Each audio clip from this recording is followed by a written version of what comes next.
저는 중학교 1학년을 입학하면서 탁구부에 들었습니다. 1년을 탁구를 쳤는데 처음에 탁구부에 들겠다고 가서 신청을 하니까 코치가 저를 데리고 선배 형들이 탁구를 치는 연습장을 데려가더라고요. 이게 선수들이죠. 구경을 하라 그래요. 그래서 구경을 했어요. 그랬더니 저한테 묻기를 어느 사람이 치는 폼이 제일 마음에 드느냐 그래요. 그래서 나는 저 사람 치는 게 마음에 든다 그랬더니 그 뒤에 가서 그 사람 치는 거 흉내내라는 거예요. 그리고 그 사람 치는 걸 보고 자꾸 보면서 그 사람의 폼을 배우도록 그렇게 가르치는 것을 제가 경험을 통해서 이렇게 배웠었습니다. 탁구만 그런 것이 아니라 우리가 인생을 살면서 보면서 배우는 일은 모든 일에 적용이 되는 그런 방법입니다. 예수님도 제자들을 데리고 3년 동안 같이 생활을 하셨습니다. 그리고 제자들로 보고 배우게 하셨습니다.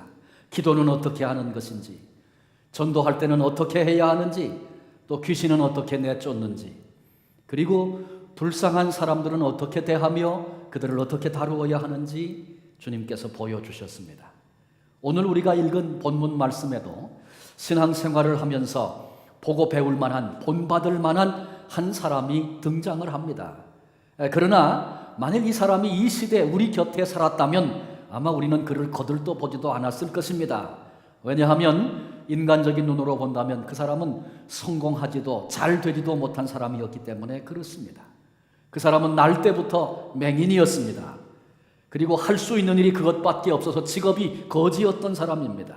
그러나 이 사람을 보고 배워야 된다 그렇게 말씀드리는 것은 이런 외형적인 것이 아니고 이 사람은 아주 짧은 시간에 예수님을 만나고 신앙이 자라나는 그런 모습이 너무나도 아름답게 그렇게 나타나 있기 때문입니다.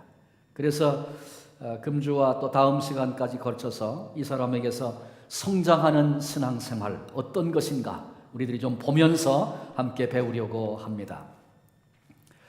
이 사람은 성전 근처에서 구걸하던 거지였다 그렇게 생각이 됩니다. 그런데 예수님께서 제자들과 함께 그 곁을 지나가시다가 이 거린을 보게 됐습니다. 제자들이 2절에 보니까 묻습니다. 선생님, 이 사람이 맹인으로 난 것이 자신의 죄 때문에 그렇습니까? 아니면 그 부모의 죄 때문에 그런 것입니까? 그 당시 유대인들은 질병은 곧 죄다 그렇게 이해했습니다. 죄 때문에 병이 왔다 그런 얘기죠. 제자들도 이런 인식을 가졌기 때문에 이런 질문을 지금 주님께 드리고 있는 것입니다. 성경을 보면 많은 경우에 질병의 원인이 죄였구나 그렇게 느껴지는 그런 것들이 있습니다. 누가복음 5장에 보면 중풍병자를 친구들이 이렇게 매가지고 예수님께로 나왔던 그런 사건 기억하시죠? 근데 예수님께서 그 중풍병자를 보시고 내 죄사함을 받았느니라 죄를 먼저 사해 주시고 그 후에 중풍병을 고쳐주셨습니다. 우리가 이미 살폈던 요한복음 5장에 38년 된 병자, 베데스다에 있던 병자였죠. 예수님이 그곳에 가셔서 38년 된 병자를 보시고 그를 불쌍히 여기시고 고쳐주셨습니다. 그리고 고치신 후에 다시는 죄를 범하지 말아라. 더 심한 것이 생기지 않도록 하라. 그렇게 말씀해 주심으로 이 사람의 질병이, 이 사람의 병이 죄 때문에 온 것이었다는 것을 알려도 주시고 또 우리도 깨닫게도 하셨습니다. 야고보서 5장 16절에 보면 그러므로 너희 죄를 서로 고백하며 병이 낫기를 위하여 서로 기도하라. 의인의 간구는 역사하는 힘이 큼이니라. 이렇게 말씀하시므로 질병과 죄가 상관관계가 있다는 것을 소개해 주고 있습니다. 그러므로 질병이 있을 때는 철저하게 치료를 구하기 전에 먼저 철저하게 회개하는 것이 먼저 필요한 일입니다. 그래서 치유기도 할 때도 먼저 이제 치유 상담을 합니다. 상담을 하는데 뭐 이런 일이 생겼습니다. 이렇게 지금 불편하고 힘든다 그러면 언제부터 그게 생겼습니까? 이렇게 물어보므로 질병이 시작된 때를 전해서 내가 하나님 앞에 특별히 하나님이 기뻐하지 않는 그런 일을 했던 적이 있는가 스스로 돌아보고 살펴보게 하는 그런 시간들을 갖습니다. 근데 제자들도 이 질병과 죄가 관계가 있다 그렇게 생각했기 때문에 이 사람이 맹인된 것이 나면서부터 소경된 것이 자신의 죄입니까? 부모의 죄입니까? 이렇게 물은 것입니다. 그러나 우리는 알고 있습니다. 모든 질병이 다 죄 때문에 오는 것만은 아닙니다. 우리 육체는 기계와 같습니다. 그래서 잘 관리하고 또 쉴 때 쉬어야 피곤이 회복돼야 건강이 유지됩니다. 근데 기계를 잘못 사용하면 고장이 나는 것처럼 우리 육체도 잘못 관리하면 병이 들기도 합니다. 그 다음에 뭐 음식이라든지 환경이라든지 이런 것들이 우리를 힘들게 하기도 하고, 또 세월이 흘러가면 나이가 들면서 이런저런 기능들이 떨어지고 노쇠하는 그런 현상이 우리에게는, 우린 인간이기 때문에 누구나 반드시 그렇게 겪게 됩니다. 그러나 이것도 한번 생각해 보면 말이죠, 인간의 삶에 고난이, 질병이 언제부터 시작됐는가? 그것은 아담과 하와가 에덴 동산에서 범죄한 이후부터 시작된 것이죠. 그래서 질병은 내가 죄를 졌기 때문에 생겨난 직접적인 죄 때문에 그런 문제다라고 하지 않아도 간접적으로 볼 때는 역사상 거슬러 올라가면 아담과 하와의 범죄로부터 시작된 것이니까 아마 간접적으로는 질병은 죄의 영향 아래 있다, 그렇게 보아서 좋을 것입니다. 그런데 본문의 예수님은 이 두 가지 이유, 죄 때문에 생긴 병이라든지 아니면 관리를 잘못하든지 노쇠해서 찾아온 병이 아닌 또 다른 가능성, 세 번째 이유에 대해서 말씀하고 계십니다. 누구의 죄 때문입니까? 그렇게 물었을 때에 우리 주님은 3절에 이렇게 말씀하십니다. 그에게서 하나님이 하시는 일을 나타내고자 하시니라. 그가 맹인된 것은 그에게 하나님이 하시는 일이 나타나서 하나님께 영광이 되게 하려고 그래서 되어진 일이다. 바꿔 얘기하면 우리 삶에 때로는 하나님의 영광을 위해서 고난이, 질병이 찾아올 수도 있다, 그런 얘기입니다. 혹시 여러분 조니 에릭슨 타다라고 하는 여인을 혹시 아시는지 모르겠습니다. 미국 사람인데 그녀는 1967년 아주 활동적인 티네이저 때였습니다. 농구도 하고 승마도 하고 수영도 하고 아주 운동에 뛰어났던 그런 소녀였는데 그날 언니와 함께 말을 탔습니다. 땀이 나니까 물가로 말을 몰고 가서 물에 뛰어들어 수영을 합니다. 저 건너 뗏목 있는 데까지 중간에 나아갔어요. 그리고 뗏목에 탔다가 올라 앉았다가 다시 일어서서 다이빙을 했습니다. 다이빙을 하러 물속으로 들어가자마자 꽝 하는 소리만 기억을 하고 정신을 잃어버렸어요. 그곳 물의 깊이는 생각보다 그리 깊지 않았습니다. 물속에 있는 바위에 그녀의 머리가 부딪힌 것입니다. 의식을 잃고 물속에 가라앉았습니다. 언니가 동생을 찾다가 뛰어들어서 동생을 끌어내고 밖으로 이제 업고 나왔습니다. 근데 조니는 그때 이 사고로 말미암아 목뼈가 부러지고 전신마비가 찾아왔습니다. 당시 의사와 부모가 애를 썼지만 회복이 되질 않았습니다. 친구들이 찾아와서 그녀의 변한 몰골을 보고 충격을 받고 뛰어나가서 토하는 그런 아이들도 있었습니다. 왜 내 모습을 보고 저러나? 그래서 거울을 보고 본인도 충격을 받았습니다. 목뼈가 부러져서 이렇게 줄어들지 않도록 다리 끝을 붙잡아매고 이 머리 위쪽에 뼈에 구멍을 뚫어가지고 끌어 잡아당겨서 당겨놓고 있는 자기의 모습을 보니까 견딜 수가 없었습니다. 곧 몸은 50파운드나 줄었고 아주 흉측한 그런 모습으로 그렇게 견딜 수 없는 고통을 겪기 시작했습니다. 너무나 큰 충격을 받은 이 조니가 자기 친구인 샌디에게 내가 좀 부탁이 하나 있다. 뭐든지 말해라. 내가 다 들어줄게. 너 가서 내가 자살할 수 있도록 나를 좀 도와다오. 면도칼을 가져오든지 약을 좀 가져오든지. 난 더 이상 이렇게 살 수가 없단다. 샌디가 고개를 저으면서 다른 건 다 들어줄 수 있지만 그 부탁은 내가 들어줄 수 없어.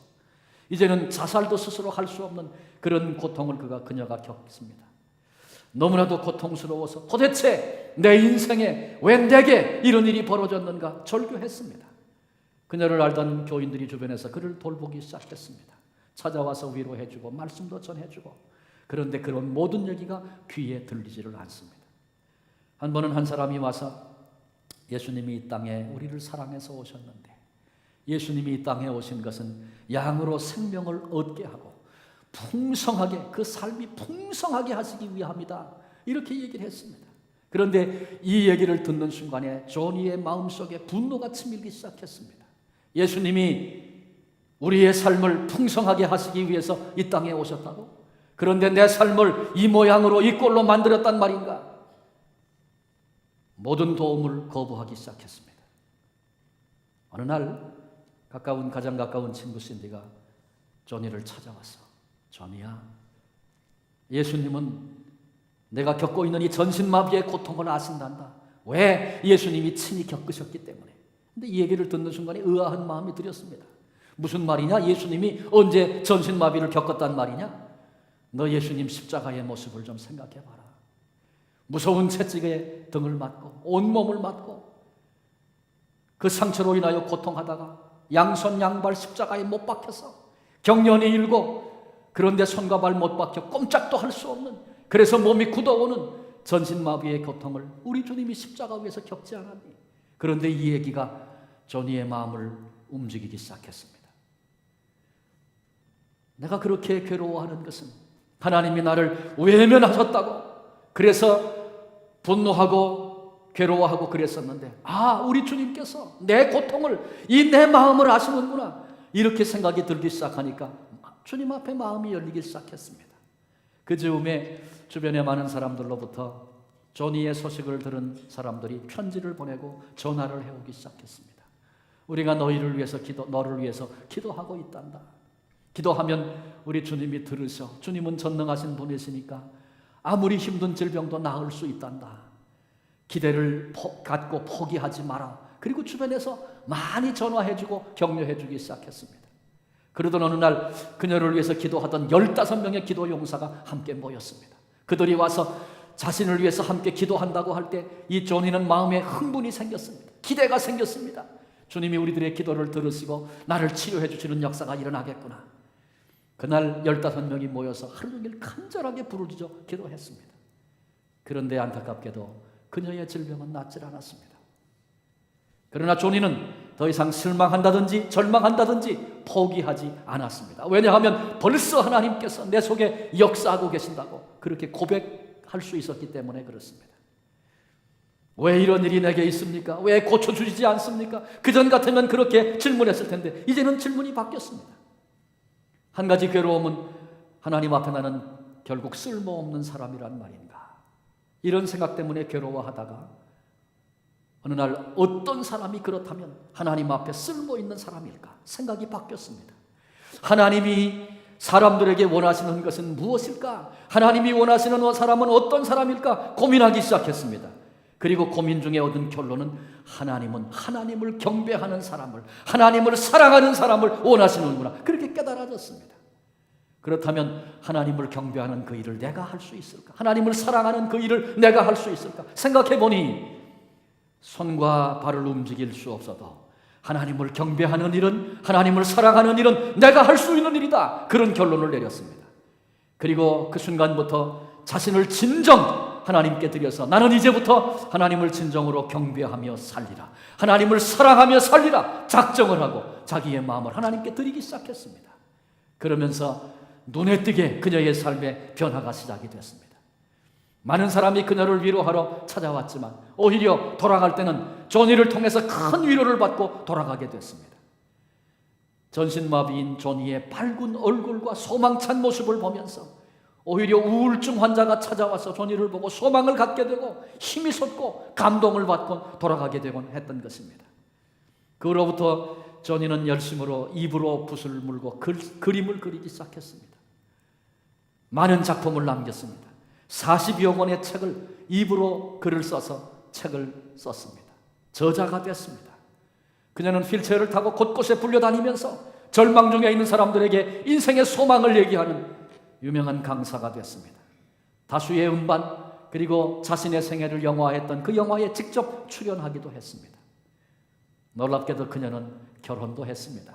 정상적인 결혼, 가정생활 물론 안 됐겠죠. 그렇지만 희생적으로 그녀를 사랑하고 돌봐주는 그런 남자가 생겼습니다. 그러던 중에 2010년 6월 달에 유방암이 생깁니다. 포기하지 않았습니다. 치료받았습니다. 그리고 마침내 이겼습니다.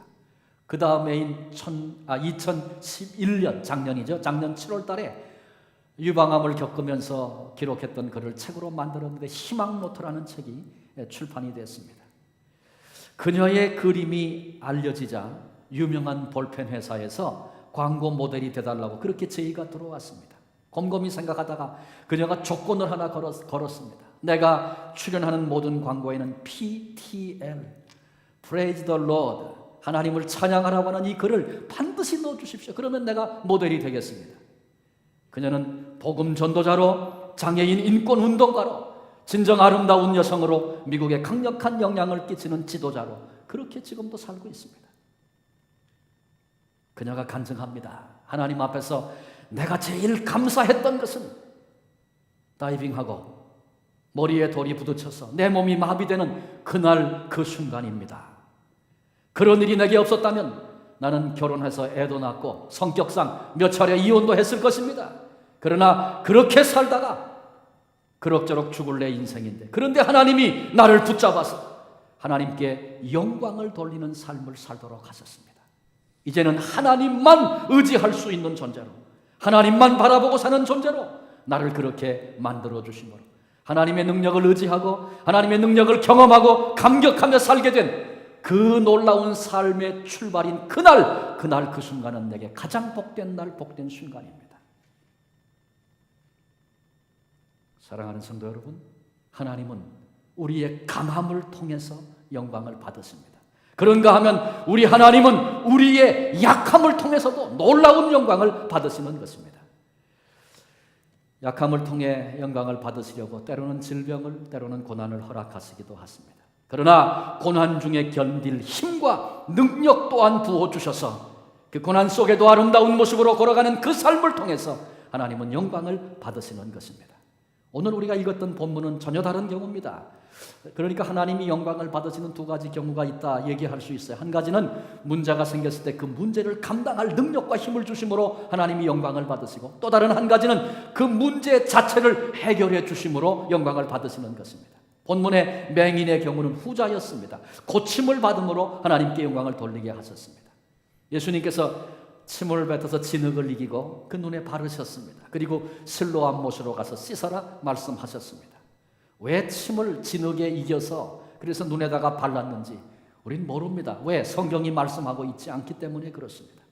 우리는 하나님의 방법, 전부 다르게 일하시는 방법이기 때문에 우리는 모릅니다. 맹인이 눈을 뜨게 된 사건, 신약 성경에 여러 곳 나옵니다. 그런데 전부 달랐어요. 마태복음 9장에 보니까 내가 능히 이 일을 할 줄로 믿느냐? 주님이 맹인에게 그렇게 물으셨습니다. 그렇습니다. 그가 믿음으로 고백할 때 눈에 손을 대셨어요. 그리고 내 믿음대로 될지어다 말씀하심으로 그의 소경됨을 고치시고 눈을 뜨게 하셨습니다. 마태복음 12장에는 눈 멀고 벙어리 된 그런 한 사람이 나옵니다. 그때 예수님께서 그를 보시고 귀신을 내어 쫓으심으로 그의 모든 건강을 회복시켜 주셨습니다. 마태복음 20장에 보면 여리고로 내려가던 중에 맹인 두 사람을 만납니다. 무엇 해주기를 원하냐? 눈 뜨기를 원합니다. 그때 예수님이 그들의 눈을 만져주셨어요. 예수님이 손 내밀어 만져주심으로 맹인이 눈을 뜨게 된 것입니다. 그런데 본문에는 진흙에 침을 이겨서 눈에 발라주고 가서 씻어라 그렇게 말씀하십니다. 여러분, 그래요. 하나님의 방법, 일하시는 방법은 전부 이렇게 다른 것입니다. 그분은 하나님이시고 우리는 인간이기 때문에 그 다양한 방법을 우리는 다 모른다. 그거 인정하고 우리가 살아야 합니다. 하나님을 내가 이해하는 철학, 내가 생각하는 신학, 내가 경험한 방법, 내 경험 안에 하나님을 넣으려고 한다면 그건 큰 잘못입니다. 절대로 하나님은 그럴 수 있는 분이 아니십니다.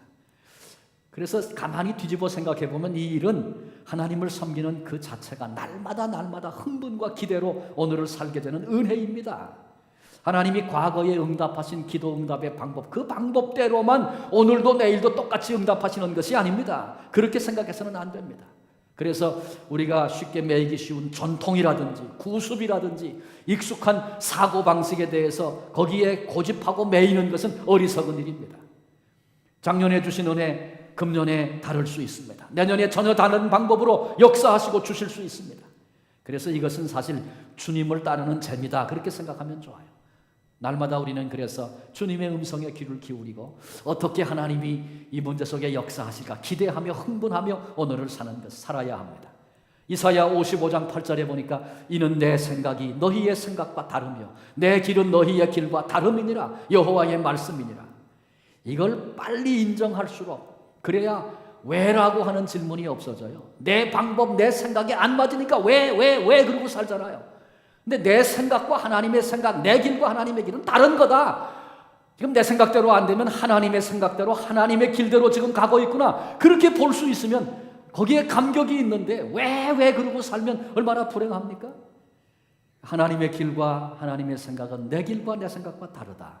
그거 빨리 인정하면 왜라는 질문이 없어지고 하나님과 우리의 관계가 편안한 관계가 되고 거기서 우리는 하나님의 능력과 은총을 맛보고 살 수 있는 것입니다.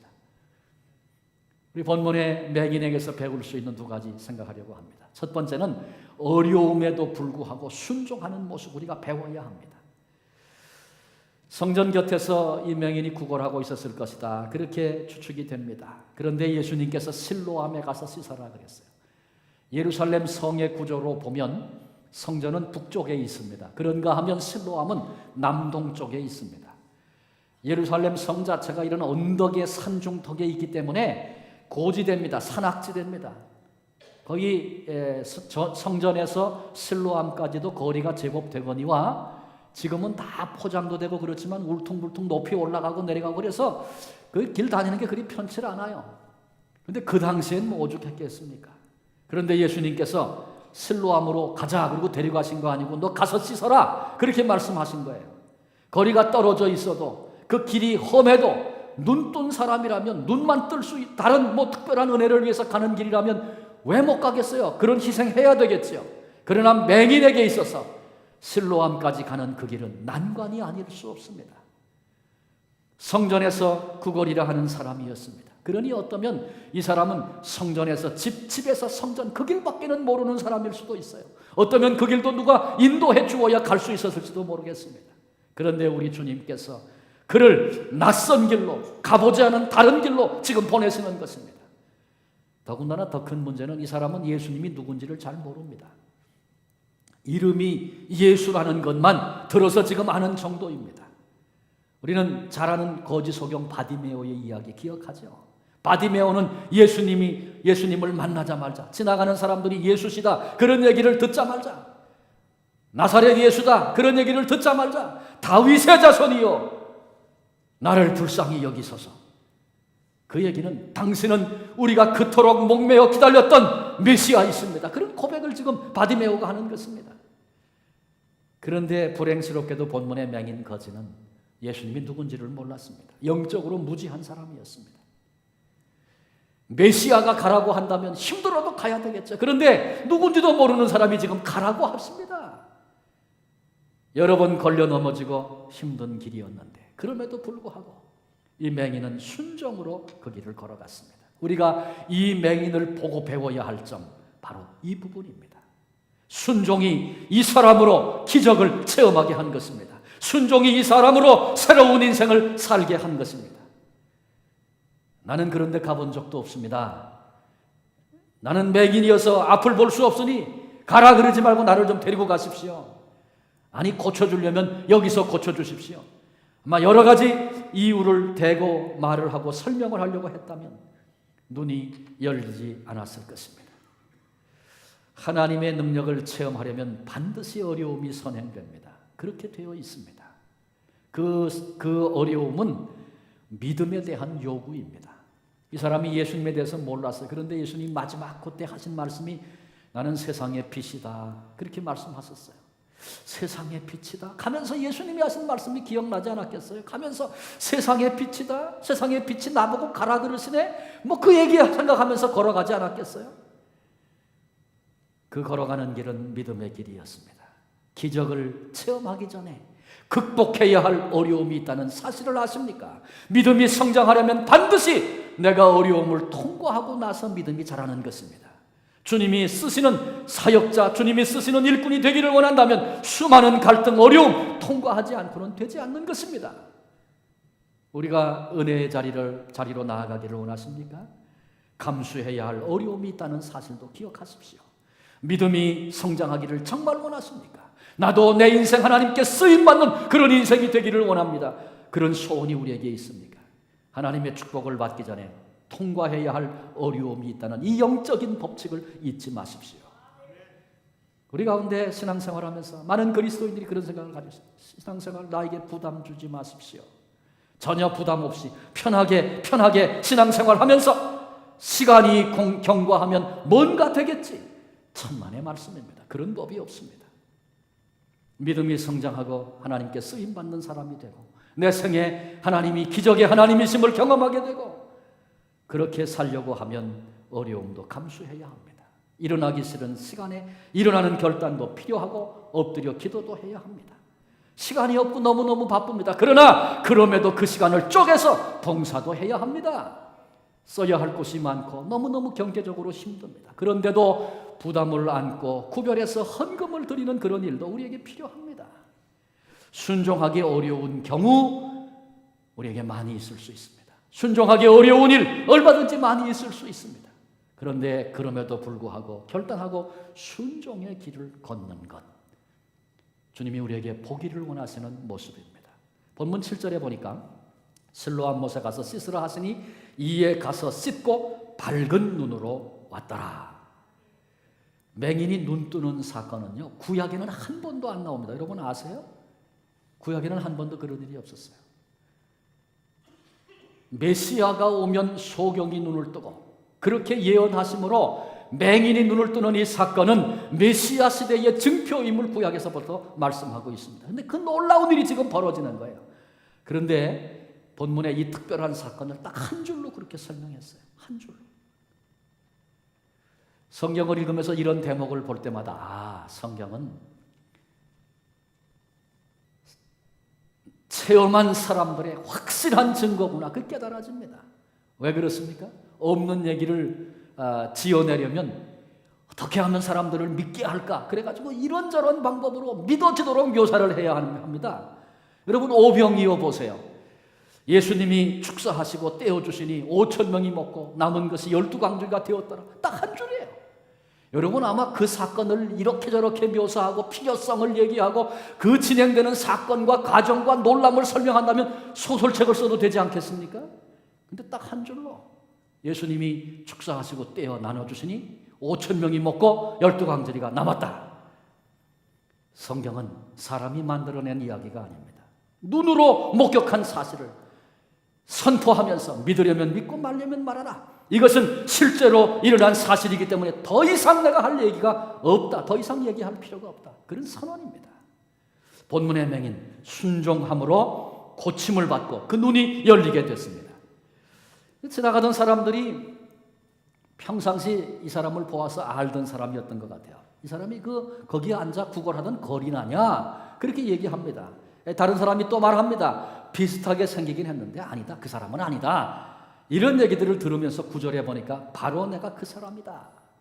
이 맹인이 일어서서 눈 뜬 이 사람이 증거하는 얘기가 나옵니다. 물었어요. 어떻게 된 일이냐? 도대체 어떻게 당신 눈을 떴어? 그랬더니 예수께서 진흙을 이겨 내 눈에 바르시고 실로암에 가서 씻어라. 그래서 가서 씻었더니 내가 보게 되었습니다. 두 번째로 우리가 이 사람을 통해서 배워야 할 것은 하나님의 능력을 체험하자마자 즉시 간증하게 되는 일입니다. 주변 사람들에게 얽히면 귀찮은 일이 벌어집니다. 이제 우리가 이 다음 부분을 읽으면 이 사건 때문에 귀찮은 일이 실제로 벌어지고 있어요. 그리고 맹인이었던 사람이 갑자기 눈이 떠서 사람들이 보이는데 그 사람들 앞에 선다는 일이 얼마나 황당스럽고 당황스럽고 부끄러운 일이겠습니까? 그런데도 이 사람은 내가 바로 그 사람이라고 나서서 증언하기를 마다치 않았습니다. 그리고 되어진 일을, 자기에게 일어난 일을 간증하는 것입니다. 자기의 상태가 어땠는데 그런데 예수님을 만나서 이런 상태가 되었다. 이 간증의 골격입니다. 예수님 만나기 전에 나는 소경이었습니다. 맹인이었습니다. 구걸하고 살았습니다. 그런데 예수님이 날 찾아오셔서 이렇게 말씀하셔서 내가 그대로 순종했습니다. 그랬더니 이제 눈이 열려 보게 되었고 새로운 세상, 새로운 인생, 내가 이제는 살게 되었습니다. 이 사람의 간증입니다. 아주 간결하지만 얼마나 명쾌한 간증인지 몰라요. 간증은 이렇게 하는 것입니다.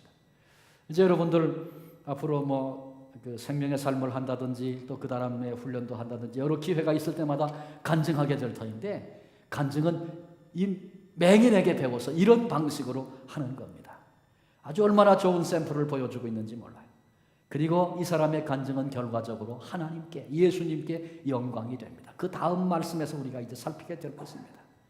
하나님께서 큰 기적을 베푸시고 하나님의 살아계심과 응답하심과 도우심을 보여주고 나타내십니다.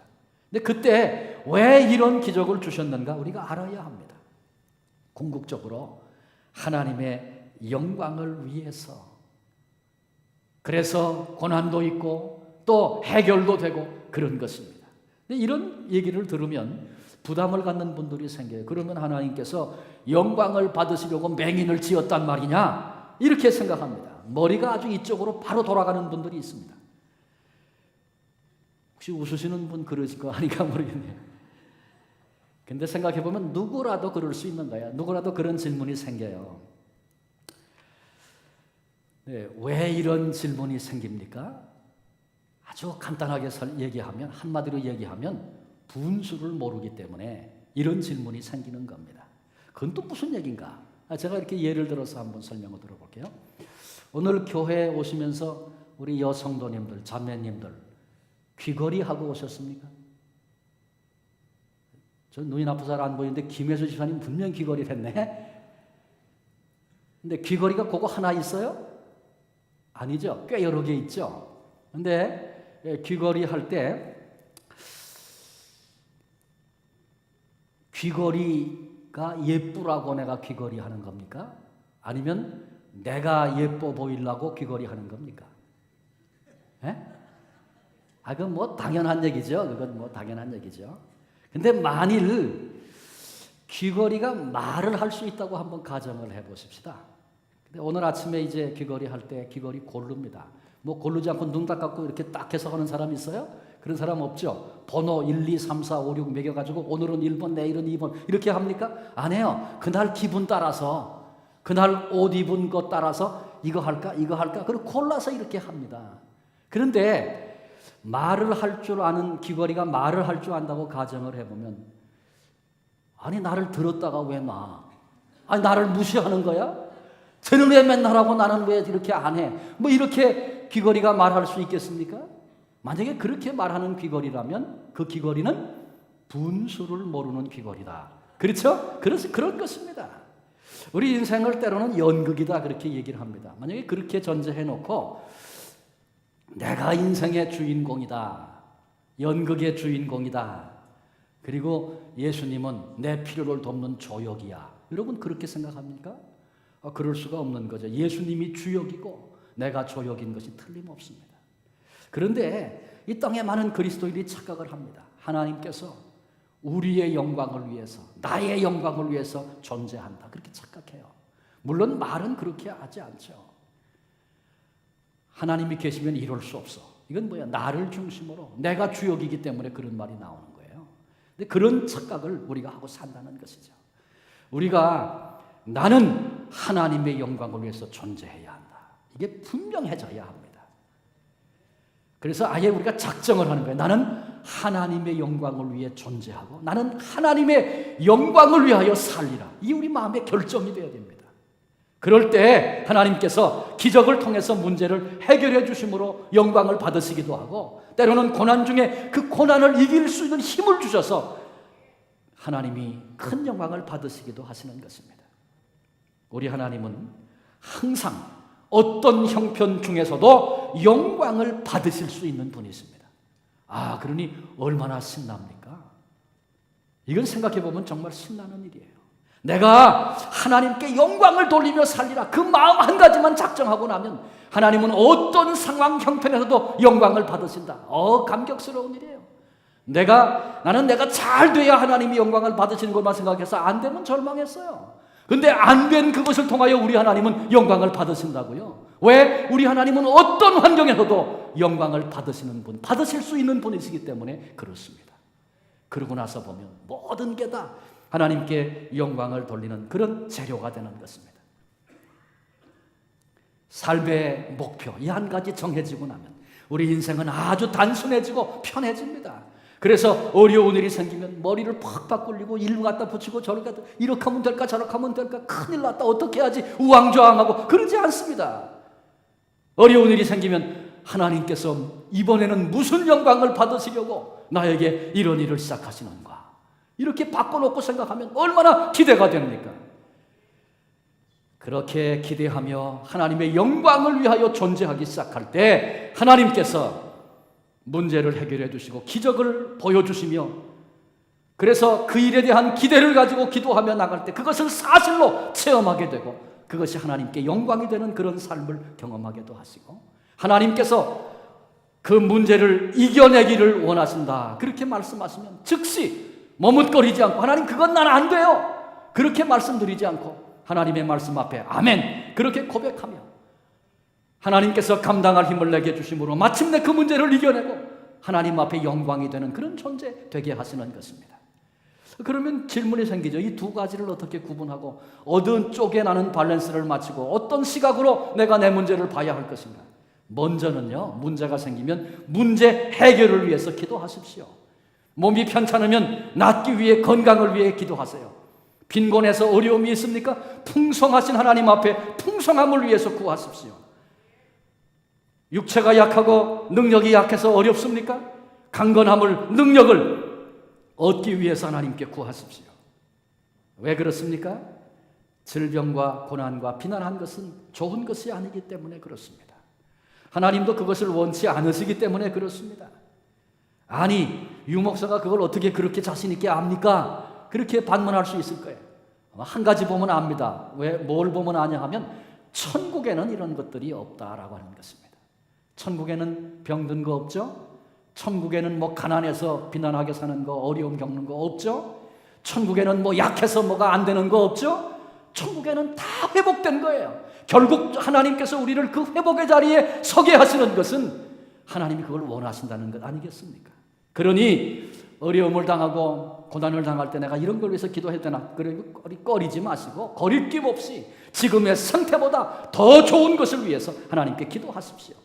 그런데 그것은 왜 기도하냐 하면 하나님의 영광을 위해 기도하는 거죠. 그런데 그 가슴으로 기도하다 보면 하나님께서 나는 내 고난을 통해서 영광을 받을 거다 그렇게 말씀하실 수 있어요.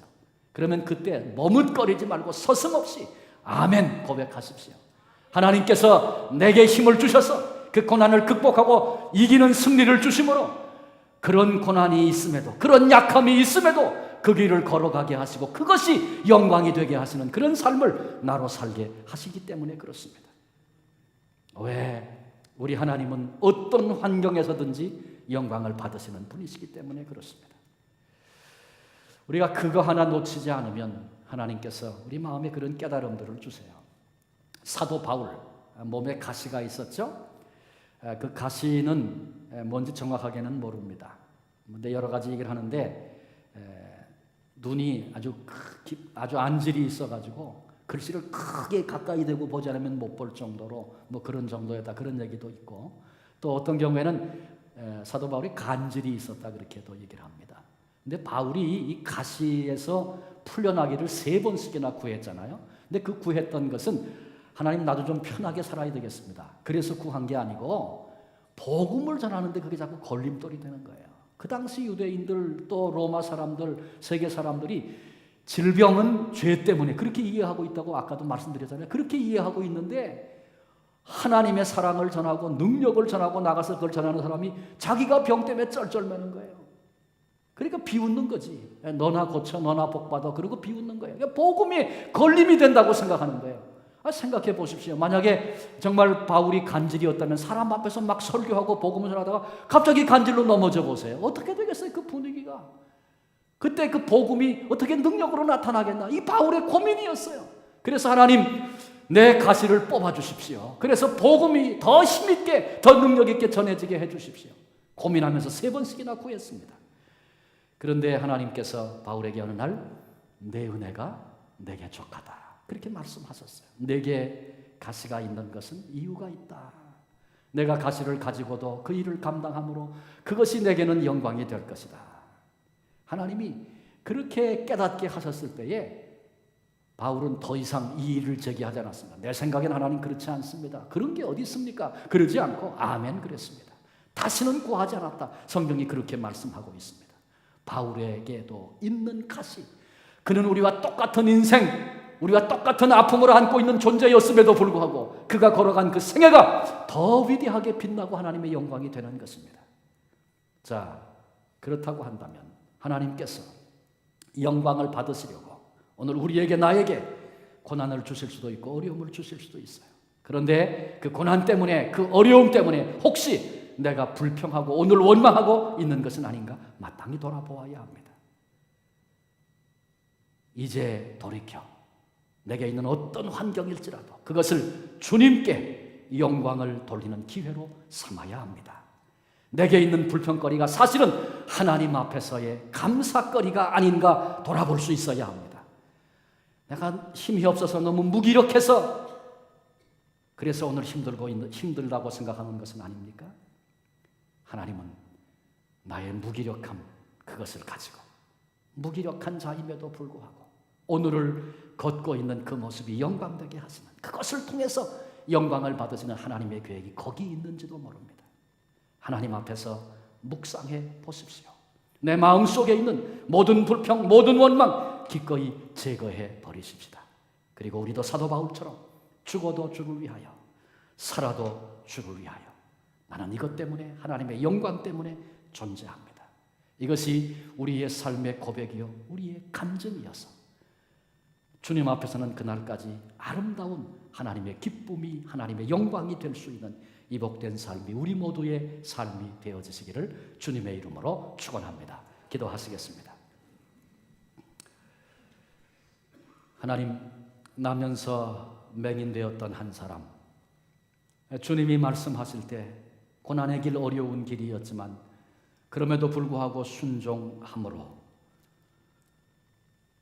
주님의 손길을 통하여 나타난 기적을 체험하게 되었고 즉시 그 간증을 사람들 앞에 함으로 하나님의 영광이 되었던 한 사람의 이야기를 같이 나눴습니다. 우리 하나님은 우리의 강함을 통해서도 우리의 약함을 통해서도 영광을 받으시는 하나님이시요. 그래서 우리가 나는 내 존재가 하나님의 영광이 될 것이다 마음으로 작정하고 결단하고 그 시각으로 하나님 앞에 서기 시작하면 내 안에 있는 약한 것, 부끄러운 것 그것을 통해서도 영광을 받으시는 하나님의 놀라운 일을 내 세계 속에 경험하게 될 줄로 믿습니다. 이 비밀, 이 은혜가 우리 가슴 속에 새겨지고 눈이 열려 하나님 이 기대를 가지고 내 삶 속에 이 일을 통해서 하나님이 어떻게 영광을 받으실까 흥분하며 오늘을 기대로 살 수 있는 하나님의 사람들 되게 해주시고 남은 생에 우리 삶 속에 모든 것 동원해서 죽었든지 살든지 되든지 안 되든지 흥하든지 망하든지 건강하든지 쇠하든지 그 환경과 상관없이 거기서 그로 인하여 하나님의 영광이 되는 이 감격의 삶을 누려갈 수 있는 믿음의 사람들 다 되게 해 주옵소서. 우리를 이 영광 가운데로 불러내신 예수 그리스도의 이름으로 기도합니다. 아멘.